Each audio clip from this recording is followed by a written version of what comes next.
Hi friends, welcome to global English channel. మీకు ఇప్పుడు నేను నెక్స్ట్ ప్రెజెంటేషన్ చేస్తున్నటువంటి క్లాస్ ఏంటంటే పార్ట్స్ అనేవి మనము ఎవ్రీడే ఈ యొక్క ఫిగర్స్ ఆఫ్ స్పీచ్లో మనము పార్ట్స్ అనేవి మనము ప్రెజెంటేషన్ చేస్తున్నాము. సో అందులో మనము నేర్చుకోవాల్సింది అబౌట్ ద ఫస్ట్ ఇప్పుడు మనము ఈ యొక్క క్లాస్లో సెనెక్డెక్ గురించి మనము నేర్చుకుంటున్నాము. మనం వీడియోలోకి వెళ్ళే ముందు again small request, please subscribe and activate bell icon. మీరు వీడియో మొత్తము స్కిప్ చేయకుండా చూసినట్లయితే మీకు ఈ యొక్క సబ్జెక్టులో ఉన్నటువంటి కంటెంట్ ఏంటి అని మీకు అర్థమవుతుంది. So now let us come to the video friends.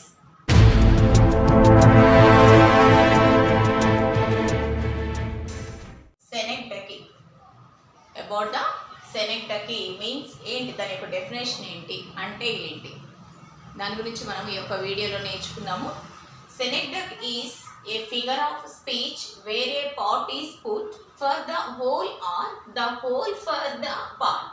ఇక్కడ ఏంటి, అది భాగానికి మొత్తానికి కానీ మొత్తం భాగానికి కానీ. ఇక్కడ once again repeating, watch here.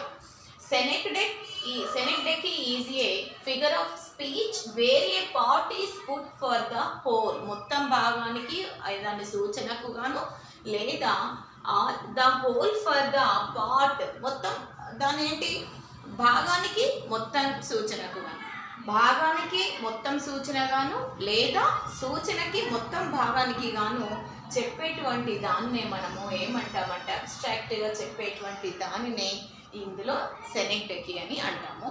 ఇది one of the part in the figures of speech. Once again definition is, చూడండి మళ్ళీ ఒకసారి డెఫినేషన్ సెనెక్డకీ గురించి. Synecdoche is a figure of speech. ఇది ఎందులో ఉన్నది, ఇది one of the part in the figure of speech, right.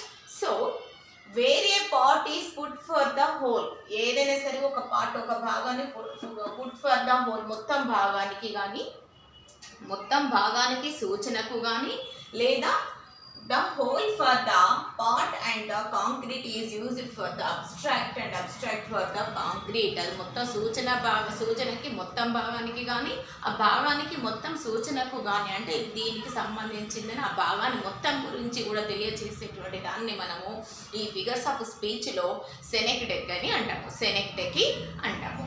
దానికి example ఏంటంటే all hands are at work. ఇక్కడ మొత్తం గురించి అన్ని చేతులన్నీ కూడా అక్కడ పనిచేస్తూ ఉన్నాయి, అంటే 10 మంది కలిసి అక్కడ పని చేస్తున్నారు, అంటే మొత్తం భాగాన్ని గురించి ఒకటి వర్క్ చేసేటువంటి పని ఏదైతే ఉన్నదో ఆ పని గురించి అందరూ కలిసి యునైటెడ్గా చేసేటువంటి మొత్తాన్ని కలిపి చెప్పడం కానీ, లేదా ఇంకొకటి ఎగ్జాంపుల్ తీసుకున్నట్టయితే ఇక్కడ మనం ఈ విధంగా ఎగ్జాంపుల్స్ చూసుకున్నట్లయితే నెక్స్ట్ ఎగ్జాంపుల్, ఫస్ట్ ఎగ్జాంపుల్ ఏమన్నాము, all hands are at work. At the same time next example, second example is all the best brains in Europe could not solve the problem. All the best brains in Europe, ఎవరైతే మేధావులు ఉన్నప్పటికీ కూడా అక్కడ ఉన్నటువంటి ప్రాబ్లమ్ని solve చేయలేకపోయారు అని అంటే ఇక్కడ ఏంటి, దేని గురించి, మొత్తానికి భాగాన్ని, అక్కడ ఉన్నటువంటి మొత్తాన్ని సూచిస్తుంది, రైట్. ఆ యొక్క ఏంటి ఇక్కడ ఏమన్నాము, where the part is put for the whole or the whole for the part and the concrete is used for the abstract and abstract for the concrete. ఏదైతే మొత్తం భాగానికి కానీ సూచనకు కానీ, ఆ సూచనకు మొత్తం భాగాన్ని కానీ తెలియజేసేటువంటి దాన్నే సెనెక్డకీ అని అంటామని మనం తెలుసుకున్నాము. దానికి ఎగ్జాంపుల్ ఏంటంటే మళ్ళీ once again I'm repeating, all hands are at work అని అంటే మొత్తాన్ని కానీ ఇక్కడ సూచించేటువంటిది, ఆ భాగాన్ని మొత్తాన్ని సూచించేటువంటిది. ఇంకొకటి all the best brains in Europe could not solve the problems, మొత్తాన్ని అక్కడ ఉన్నటువంటి యూరోపియన్స్ మొత్తాన్ని కలిసి అక్కడ సూచిస్తున్నటువంటి భాగము. కాబట్టి ఈ విధంగా మనం చెప్పుకునేటువంటి వాటిని మనము ఈ యొక్క ఫిగర్స్ ఆఫ్ స్పీచ్లో ఏమంటామంటే సెనెక్డకీ అని అంటాము, సెనెక్డకీ అని అంటాము, రైట్.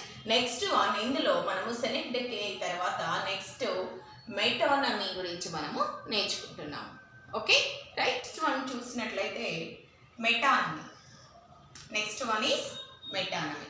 సెనెక్డకీ తర్వాతకి నెక్స్ట్ మనము నేర్చుకోవాల్సింది ఈ యొక్క ఫిగర్స్ ఆఫ్ స్పీచ్లో ఏంటి అంటే metonymy. What is the definition of మెటానమీ?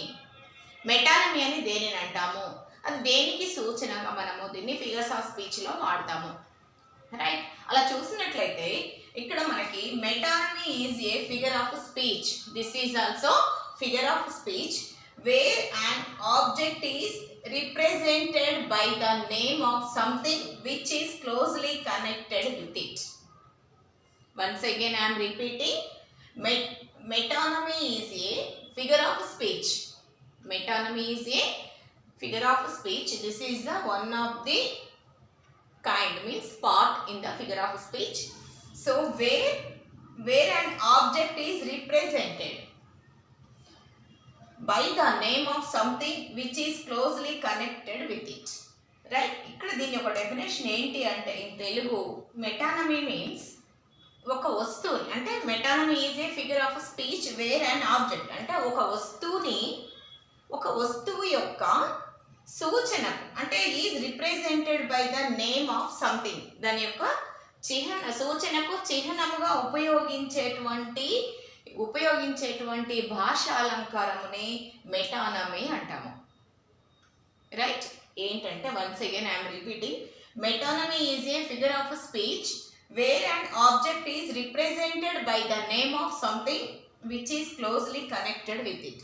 ఏదైనా ఒక వస్తువుని సూచనకు దాని యొక్క సూచించడానికి, అంటే ఇది దిస్ ఈజ్ బిలాంగ్స్ టు అని మనం ఒక వస్తువుని సూచించడానికి మనం, లేదా దాని యొక్క చిహ్నాన్ని, అంటే దాని యొక్క సింబల్కి ఇది దీనికి సంబంధించింది అని ఆ సూచనను గురించి మనము చెప్పేటువంటి ఆ భాషా అలంకారాన్ని, ఆ భాషా రూపాన్ని మెటానమీ అని అంటాం. ఒక వస్తువుని సూచనకు మనము దాని యొక్క సూచించడానికి దాని యొక్క చిహ్నాన్ని బట్టి మనం ఉపయోగించేటువంటి భాషా అలంకారాన్ని ఇక్కడ ఏమంటాము అంటే మెటానమీ అంటాము. Right? Once again I'm repeating definition. Metonymy is a figure of speech where and object is represented. ఏదైనా సరే ఒక వస్తువుని సూచించడానికి మనము ఉపయోగించేటువంటి చిహ్నాన్ని, ఏదైతే చిహ్నం ఉన్నదో దానికి సంబంధించినటువంటి గుర్తులు ఏవైతే ఉన్నాయో, ఇది మనకు ఒక వస్తువుని మనము గుర్తించడానికి దానికి సంబంధించినటువంటి ఆనవాళ్ళు ఏవైతే ఉంటాయో దాన్ని బట్టి మనము ఆ విధంగా చూపించేటువంటి అలంకారాన్ని, ఆ యొక్క భాషా అలంకారాన్ని మనం ఏమంటామంటే మెటానమీ అంటాము. ఇది ఫిగర్స్ ఆఫ్ స్పీచ్లో. రైట్? దానికి ఎగ్జాంపుల్స్ ఇక్కడ ఏమని ఇచ్చారంటే, ఎగ్జాంపుల్ చూసినట్లయితే he salutes the crown. Crown అంటే ఏంటి? కిరీటం. ఎవరి కిరీటానికి? ఒక మనిషికి కాదు సాల్యూట్ చేసేది, ఒక పోలీస్ మ్యాన్ అన్నాడు. పోలీస్ మ్యాన్ అంటే పర్సన్కి కాదు, అతన్ని తీసుకున్నటువంటి యొక్క యూనిఫామ్, అంటే దానికి సింబల్గా సూచించేటువంటి అక్కడ చిహ్నం ఏది ఉన్నది అక్కడ అక్కడ ఒక యూనిఫామ్ అనేది కనిపిస్తుంది. ఎగ్జాంపుల్ ఒక పోలీస్ మ్యాన్ అన్నాడు, ఒక డాక్టర్ అన్నాడు, ఒక లాయర్. ఈ విధంగా వాళ్ళకి ఏంటి, వాళ్ళకు పర్సనాలిటీకి కాకుండా వాళ్ళ సూచనకు మనం ఏదైతే ఉపయోగిస్తున్నామో ఆ యొక్క అలంకారము, దానికి మాత్రమే ఇక్కడ మనము సాల్యూట్ చేస్తున్నాము. ఆ యొక్క అలంకారాన్ని ఏదైతే సూచిస్తుందో దాన్ని మెటానమీ అంటాము. రైట్? ఇక్కడ ఏంటి, మనం ఇక్కడ అతను దేనికి సాల్యూట్ చేశాడు అంటే రాజుకి కాదు, రాజు ధరించినటువంటి యొక్క కిరీటానికి మాత్రమే, అంటే పర్సనాలిటీకి కాదు అక్కడ మనం ఇచ్చేది, అతను అలంకరించుకున్నటువంటి యొక్క అలంకారానికి, దానికి సూచనగా గుర్తుగా ఉన్నటువంటి ఆ యొక్క సింబల్కి మాత్రమే ఇక్కడ మనము సాల్యూట్ చేయడం అనేది జరుగుతుంది. Next one is he reads Shakespeare his works. అంటే అతను ఎవరి గురించి చదువుతున్నాడు? ఒక షేక్స్పియర్, అంటే ఆథర్ ఫర్ ద రైటింగ్స్. ఎవరైతే రాస్తున్నారో, ఎవరైతే రాయాలని, ఒక వ్యక్తి గురించి రాయాలి, అతనికి గుర్తుగా రాయాలి అని, అతనికి సూచనగా కొన్ని రాయాలి, ఒకటి మనము చేయాలి, ఒక పని చేయాలనుకుంటే దానికి సింబాలిక్గా కొన్ని మనము అలంకారాలు అనేవి తీసుకుంటాము. అలాంటి భాషా అలంకారాలని ఇక్కడ మనము ఆ విధంగా ఒక వస్తువుకు కానీ ఏదైనా సరే ఒక చిహ్నానికి మనము బదులుగా దానికి సూచించేటువంటి దాన్ని, ఆ యొక్క అలంకారాన్ని మెటానమీ అని అంటాము. This is the another part in the figures of speech. First మనము సెనెక్టెకీ గురించి నేర్చుకున్నాము. సెనెక్టెకీలో మనము ఎగ్జాంపుల్ కూడా తీసుకున్నాము, మెటానమీలో కూడా ఎగ్జాంపుల్స్ తీసుకున్నాము. ఈ విధంగా స్టూడెంట్స్ ఎవరైతే ఉన్నారో, ఎవరైతే కాంపిటేటివ్ ఎగ్జామ్స్కి ప్రిపేర్ అవుతున్నారో, లేదా పర్ఫెక్ట్గా మాకు గ్రామర్ ఫ్లూయెంట్గా మాకు తెలియాలి, రావాలి అనుకునేటువంటి ఏ స్టూడెంట్ అయినా సరే, ప్రతి ఒక్క లెర్నర్ ఎవరైనా సరే నేర్చుకోవాలి అని అనుకుంటున్నారో, లెర్నింగ్కి ఎవరైతే ఉన్నారో, ఎవరైనా సరే ప్రతి ఒక్కరికి కూడా ప్రతి ఒక్క సిటిజన్ అనేది ఎవ్రీడే ఎవ్రీ మినిట్ ఒక స్టూడెంట్ లైఫే. సో దీంట్లో ఏదైనా సరే మనకు తెలియనటువంటి విషయాలు నేర్చుకోవాలి అనడానికి ఇక్కడ ఎవరికి ఎలాంటి మొహమాటం అనేది అవసరం లేదు. ఎందుకంటే ప్రతి ఒక్కరు కూడా ఒక స్టూడెంటే.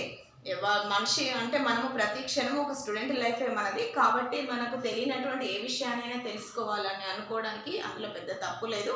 సో మీకు ఎవరైనా సరే స్టూడెంట్స్ ఉన్నవారైనా సరే, ఎవరైనా సరే కాంపిటేటివ్ ఎగ్జామ్స్కి ప్రిపేర్ అవుతున్న వారైనా సరే, నెక్స్ట్ వచ్చేవి మొత్తం కూడా ఎగ్జామ్స్ టైం కాబట్టి ఈ యొక్క మేము చేస్తున్నటువంటి యొక్క గ్లోబల్ ఇంగ్లీష్ ఛానల్ అంటే ఇది బై శోభా మ్యామ్ అని మీరు మళ్ళీ మీకు కన్ఫ్యూషన్ లేకుండా నేను ముందే మీకు ప్రెజెంటేషన్ అనేది చేస్తున్నాను. Global English channel by Shobha ma'am అని మీరు సెర్చ్ బార్లో టైప్ చేసినట్లయితే మా యొక్క వీడియోస్ అన్నీ కూడా మీకు అప్డేట్ అవుతాయి. సో మీకు మా యొక్క వీడియోస్ నోటిఫికేషన్ రావాలంటే స్కిప్ చేయకుండా చూడండి. ఇంకా ఏంటంటే సబ్స్క్రైబ్ చేసుకొని బెల్ ఐకాన్ యాక్టివేట్ చేసి ఆల్ సింబల్ కూడా మీరు యాక్టివేట్ చేసుకున్నట్లయితే మీకు ఎవ్రీ వీడియో అనేది మీకు నోటిఫికేషన్ ద్వారా రావడం జరుగుతుంది.